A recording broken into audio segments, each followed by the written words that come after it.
जब किसी मनुष्य की मृत्यु होती है तो बाहर की दुनिया के लिए सब कुछ समाप्त हो जाता है, लेकिन आत्मा के लिए वही क्षण सबसे बड़ा रहस्य बन जाता है।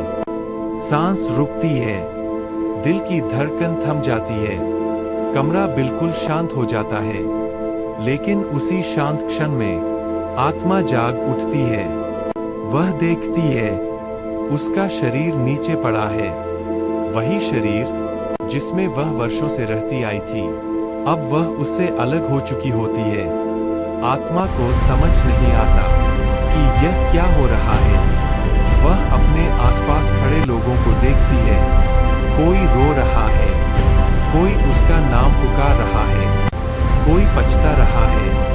आत्मा बोलना चाहती है, चिल्लाना चाहती है, कहना चाहती है, मैं यही हूँ, मैं मरी नहीं हूँ, लेकिन उसकी आवाज अब किसी तक नहीं पहुँचती। गरुड़ पुराण कहता है, मृत्यु के बाद आत्मा कुछ समय तक अपने ही संसार में भटकती है।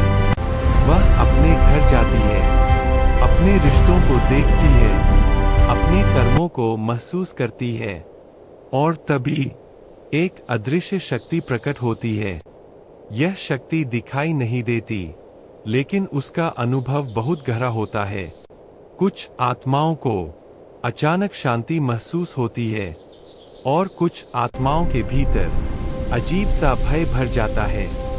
यह भय और यह शांति किसी संयोग का परिणाम नहीं होती, यह उनके कर्मों की आवाज होती है। आत्मा को अब कर्मों के मार्ग पर ले जाया जाता है। यह मार्ग न तो अंधकार से भरा होता है और न ही पूरी तरह प्रकाश से। यह वही मार्ग होता है जहां आत्मा को अपने जीवन का सत्य दिखाई देता है। एक एक करके उसके विचार सामने आते हैं, उसके बोले हुए शब्द, उसके किए हुए कार्य। जहां उसने किसी को दुख दिया, जहां उसने किसी की मदद की, जहां उसने सत्य से मुंह मोड़ा, और जहां उसने धर्म का साथ दिया। यहाँ कोई बहाना नहीं होता, यहाँ कोई झूठ नहीं होता। यहाँ आत्मा खुद अपने कर्मों का निर्णय महसूस करती है। धीरे धीरे आत्मा यमलोक की ओर बढ़ती है। यमलोक डर का स्थान नहीं है, यह न्याय का स्थान है। यमराज क्रोध नहीं है, वे धर्म हैं, वे संतुलन हैं। वहाँ आत्मा को उसका पूरा जीवन एक चलचित्र की तरह दिखाया जाता है, जिसे वह रोक नहीं सकती, जिसे वह बदल नहीं सकती। अब अंतिम निर्णय होता है।